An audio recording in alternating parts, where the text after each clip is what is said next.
all over the web right now. Radio silence from the media.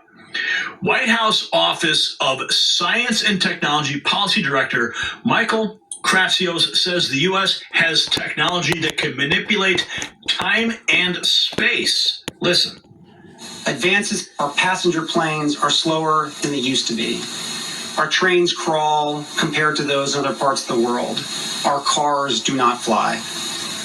Advances have not stopped, but something has gone wrong. Stagnation was a choice. We have weighed down our builders and innovators. The well-intentioned regulatory regime in the 1970s became an ever-tightening ratchet, first hampering America's ability to become a net energy exporter and then making it harder and harder to build. We seem to have lost focus and vision, to have lowered our sights and let systems and structures and bureaucracies muddle us along.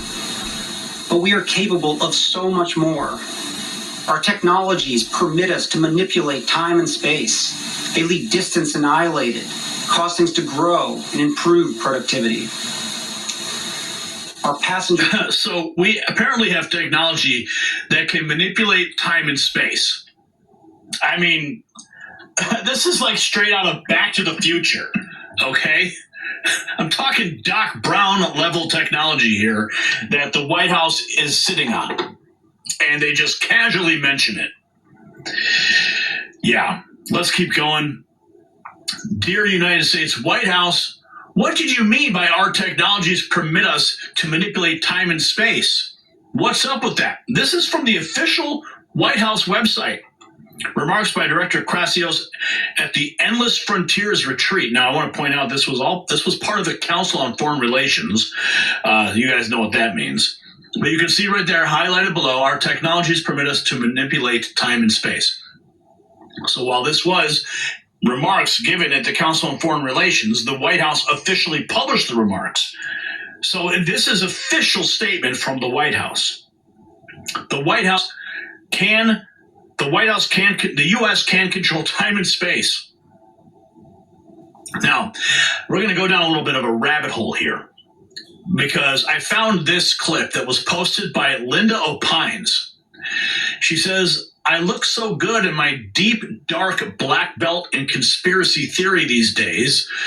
Lieutenant General Steve Quast tells us we have the technology to manipulate space, time, free energy, no need for cell phone towers, can move anything around anywhere on Earth in under an hour. Looks like he's speaking at Hillsdale College. You ready to have your mind blown? Energy, the seed corn of all development, all growth, all survival, energy. So energy, transportation, information, and manufacturing, these are the things that change humanity, that will change world power, and they are descending upon us in ways that are very unique. The technology is on the engineering benches today, but most Americans and most in Congress have not had time to really look deeply at what's going on here. But I've had the benefit of 33 years of studying and becoming friends with these engineers and these scientists. This technology can be built today with technology that is not developmental to deliver any human being from any place on planet Earth to any other place in less than an hour. To deliver Wi-Fi from space, where you never need a cell tower to connect. To deliver energy from space, where you never have to plug your phone in and it trickle charges, and you can use that energy over time. It can be applied to cars, to houses. Energy, the seed corn of all development, all growth, all... Think about that. But we've got more to get into, because I mean, we have to point out that what he says here. Ashton Forbes, who's a researcher who basically blew the whistle on MH370, the plane that just disappeared. He brings up this point that, and I'm going to play the clip again, but that Kratsios casually says that we intentionally stagnated our technology in the 70s, and now we have the tech to manipulate time and space. Listen to this again, very carefully. Our passenger planes are slower than they used to be. Our trains crawl compared to those in other parts of the world. Our cars do not fly. Advances have not stopped, but something has gone wrong. Stagnation was a choice. We have weighed down our builders and innovators. The well-intentioned regulatory regime of the 1970s became an ever-tightening ratchet, first hampering America's ability to become a net energy exporter and then making it harder and harder to build. We seem to have lost focus and vision, to have lowered our sights and let systems and structures and bureaucracies muddle us along. But we are capable of so much more. Our technologies permit us to manipulate time and space. They leave distance annihilated, cause things to grow and improve productivity. Our technology was specifically suppressed. Now, Ashton Forbes, we've had him on the show before. He's done incredible analysis of MH370. We're going to get into that in a moment here, because he brings up the point, because this is all over the web. He posts this about the technologies permitting us to manipulate time and space. And he says, while you're here, learn the truth about Malaysian Airlines Flight 370. We do have the technology that can manipulate time and space. They've been hiding the plasma confinement technology from the public so long it's gotten out of control. The United States controls the world with Tesla technology. And he thanks a person who wrote him a letter back in January. I want you to listen to this. This is a very amazing letter that he received about his investigation into MH370. Then we're going to go back into the Council on Foreign Relations speech that Kratsios gave. But I want you to listen to this. Even can imagine. This is a submission sent to us the 8th of January of 2024. It's a letter to an Ashton Forbes telling a new story of what happened to Malaysian Airlines MH370 that disappeared back in 2014. And as always, don't trust what you read on the news. Trust your own capability to see the world for what it really is. Here we go. I work or have worked at a military base in the Maldives, and I know exactly what happened to Malaysian Airlines MH370. This is also a letter to Ashton Forbes. You are not wrong, and what you do are much bigger than you even can imagine. Don't stop what you are doing. I won't tell anything about myself more than that I currently or in the past has spent time at a military base in the Maldives.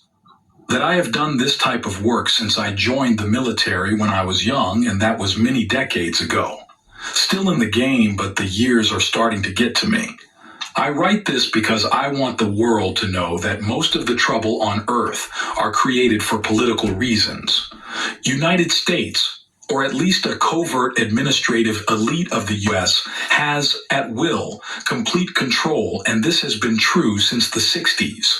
Flight MH370 arrived at our base, by our hand, at 1856 UTC after we picked it up, mid-air, outside the island of Great Nicobar. Just one of many, many things we do. We can pick up anything, anywhere, and deliver it in an instant, like a magic FedEx. Some facts about why it happened. MH370 had defectors on board. They were running to China with American technology. They are Chinese by blood and had gotten themselves into a situation with the Chinese regime who got them to choose to defect. The whole play, everything, and I mean everything about it, was a political play to show the Chinese who's their daddy. That's us. Some facts about how it happened. All passengers are dead, all but the handful of deflectors. The plane did not crash. The plane was on fire, we know because we started it. The plane was picked up by us, on fire, mid-air, right in front of the Chinese. The Chinese regime knows exactly what happened, and that was the whole point of the operation. Okay, this is what I want to share with you. As I said, I have been doing this for a long time. I know the technology and have been a part of hundreds of operations. So let's start with the tech. The foundation is not superconductivity. Superconductivity is a product of the technology. We have had this since the 1960s, and from that first day we have used it to make sure that no one else can have it. The big breakthrough to apply the tech as we do today came in the beginning of the 2000s with quantum computers, and by this, the paradigm for AI technology. What we had to do programmatically before, we now can do with something akin to machine intuition. This lets us operate in fast-moving environments where event-based logic in linear programming was very limited. As I said, what you have found is not the technology itself, it's just one of many derivatives of the technology. I encourage you to keep on with what you are doing, but you should also be aware that there is a deeper layer that you could focus on instead of the Miami aliens that I see you have been posting about. I will give you some pointers for this at the end of this letter. The products or application you are now working on is correctly based on superconductivity. The number of orbs you've been speculating about is correct. The fourth orb decides where the object ends up. The technology is based on structures, simple and beautiful structures that lets us use the unlimited power that is everywhere and step outside what I would like to describe as perceived reality. The structure that is used for what you are looking at is a metastructure that creates a low complexity and relative low energy phase transition. The beauty of this technology lies in its elegance and simplicity. The structures are inherently stable and self-regulating, and the earlier challenges to conduct operations were 100% based on the limits of man. With the same technology, just a slightly altered monostructure gives us an infinite power generator that without maintenance can run forever. Combine structures to a meta-product again, and you have the propulsion for a transmedium object moving faster than light. It's the definition of magic. There are endless applications, and the truth is that it would change the world in an instant. But that won't happen. I bet yourself, or at least most of your audience, have heard a version of the story that the aliens are here and they want to bless us with new, clean, and revolutionary technology, but we are a too young and rowdy civilization and would not be able to be responsible enough with the gifts from them. That's probably made up, but that is at the same time completely true. It's just not aliens saying this. It's us again. The technology is infinite in its power, and if two rivaling parties had access to it, this world wouldn't last a day. The same technology, with a combination of monostructures, makes a terrifying weapon that turns any matter into dust, and that dust turns into air. It does not matter if the object is a small bird or an aircraft carrier. It cannot be stopped. It does not miss. And when the object has been hit, the phasing cannot be stopped. Okay, so back to MH370. We knew about the deflectors as soon as they made their decision. Well before that, but then they weren't deflectors. Anyway, we knew when, how, and why back in December, and as we do, we made it into politics. We let them go. We took them back and sent the Chinese a clear message of who is in control. And we did this with a brilliantly produced show that is fit for a Hollywood production. We create a pretend world. We are a global production company. We write the screenplay. We're the directors, the producers. We're the main actors. And the world is our stage. Any good movie has fire, desperation, regret, and drama. And every movie villain should see their plan fall apart. And in really good movies, just when the villain has accepted that the plan has failed, the heroes of the movie steps in and makes it worse. This is what happened. As soon as we knew what plane was the last leg of their journey, we planned and delivered, so the plane was loaded up with lithium-ion batteries built by us for this occasion. Lithium-ion batteries cannot be put out, has a predictable burn rate, and we made sure that the volume was just right for a long burn that would allow for a full-length show. The Chinese were following the plane since it was on the tarmac and got to see their most close-to-success operation go up in flames. And just as all hope was lost, we made it worse. Right in front of their eyes, 2 hours and 13 minutes in, they saw the plane get phased out of there by the same technology they were trying to get access to. And 5 days later, the Chinese officially made a gesture of submissiveness by publishing a frame from the satellite of the phase moment via the State Administration for Science. The publishing was talked about in American newspapers as a possible debris field. But when you know what you are looking at, it's clear what the frame shows. The aftermath. During the 5 days after the show, the Chinese found out about the batteries, that we both made and placed them on the plane. They accepted that we have been playing with them the whole time, and at the same time could accept that the people they had convinced to deflect did what they wanted. It was us that stopped them. The deflectors had a good corrective experience when it comes to staying loyal and were back on the job as usual, but with a new understanding both of their importance and the consequences of their actions. What was nothing more than another Friday at the office for the administrative elite, 200 people had the most confusing death experience you could imagine.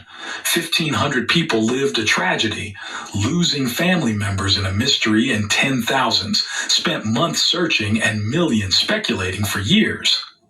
Then in 2014, military footage of the event got published on YouTube. Not our problem. The person responsible for the leak was identified and taken care of. Not by us, not our problem. Then came you. Hi, Ashton. Impressive. This is what I want to leave you with. There was a guest on the Joe Rogan podcast that was talking about sacred geometry and some new technology his friends had discovered on some island somewhere. He did record another episode, but it never been published. Doesn't the wording sacred geometry remind you of something? If you choose to spend time on this, which I think you should instead of mall aliens, keep in mind that your case is one product of the technology. What happens on the other island, you will understand this if you pursue it, is another more rudimentary product. What if those in combination could lead you on the right path to the actual technology? The gray-bearded man is the key, and he probably has no idea that he is. Finally, I want to say this.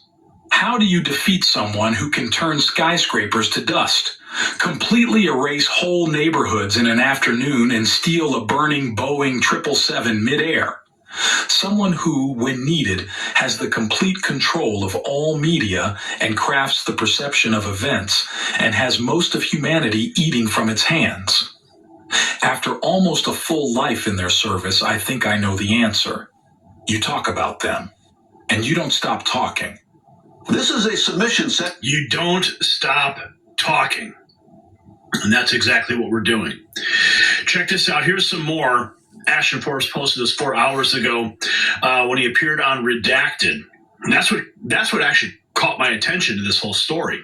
I mean, the fact that this whole time and space narrative has now been presented to us from a Council on Foreign Relations speech, the White House confirming it, publishing it to their own website, is just mind-blowing. He writes, I love how blunt Clayton Morris is. It's going to pay off because we really do have teleportation tech. We are ripping the Band-Aid off. Listen to this. 10-year watches.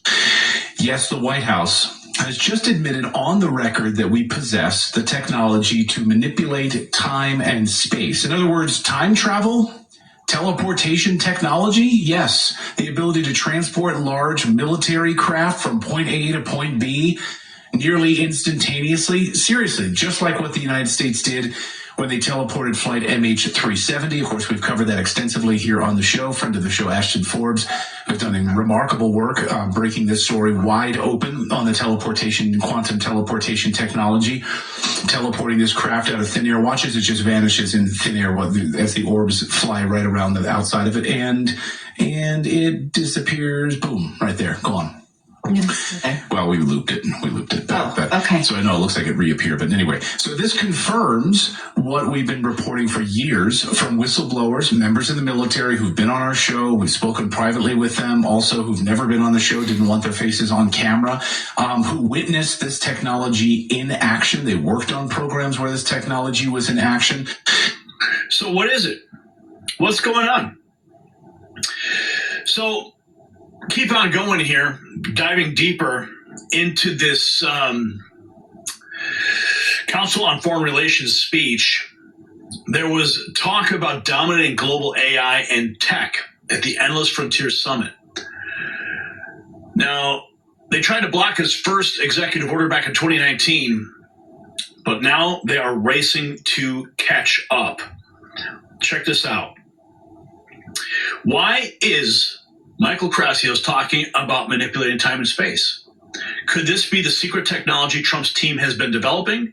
The deep state bureaucracies have been muddling our vision, but Krasios knows we're capable of more. Space. We seem to have lost focus and vision, to have lowered our sights and let systems and structures and bureaucracies muddle us along. But we are capable of so much more. Our technologies permit us to manipulate time and space. They leave distance annihilated, cause things to grow and improve productivity. We seem to have lost focus and vision, to have lowered our sights and let systems and structures. In 2019, President Trump signed the first executive order on AI when no one was talking about it. The globalist establishment fought it internally, but Trump had the foresight to do it anyway. Now AI is on every newspaper as our adversaries race to steal our tech. Back to that era, and as many of you probably know, President Trump signed the first executive order ever on artificial intelligence in February of 2019. And if we kind of roll back to that era and think a little bit about that particular signing, it wasn't something that was particularly easy internally in the building. It was something that we were very excited about, and ultimately the president signed it, and he had a lot of foresight in doing so. But the general sort of community vibe around it wasn't what it is today. The world kind of explodes, and now AI is on the cover of every newspaper and every magazine in the world. And what we think a lot about, and what I kind of think a lot about, is how do we kind of maintain that leadership position that we had, kind of teed up when ChatGPT came out. And it's something that we know our adversaries are racing hard on. And to me, being part of that mission to ensure that the country leads in these domains is going to have such a big impact on the American way of life is something that I'm deeply passionate about and ready for round two. But check this out. Did you guys hear this? President Donald Trump, in the Oval Office, revealed to the press the U.S. has secret weapons no one has ever heard of. Listen. That nobody, and we're very powerful. This country is very powerful. It's far more powerful than people understand. We have weaponry that nobody has any idea what it is, and it is the most powerful weapons in the world that we have. More powerful than anybody, not even close. So nobody's going to do that. But I think that if that's what you're referring to, maybe it's not. But so whether Krasios was speaking literally or metaphorically, the message is clear. America is entering a new era of technological dominance. The golden age of American innovation is on our horizon if we choose it. Now, that last part is crucial. This isn't inevitable. It's a choice. Do we embrace American ingenuity and leadership, or do we continue to handicap ourselves with outdated regulations while other nations race ahead? Imagine a world where distances are compressed, energy is abundant, and American manufacturing once again leads the globe. That's what's coming, baby. That's the vision being laid out. So here's the question that should be on everyone's mind tonight, and drop a comment on this. If our government has technologies advanced enough to manipulate the fabric of reality itself, what other breakthroughs have been kept from the American people? About 6,000. What would happen if they were finally unleashed? Are we about to see it? Yeah, boy. Grab your Next News merchandise. Show your support.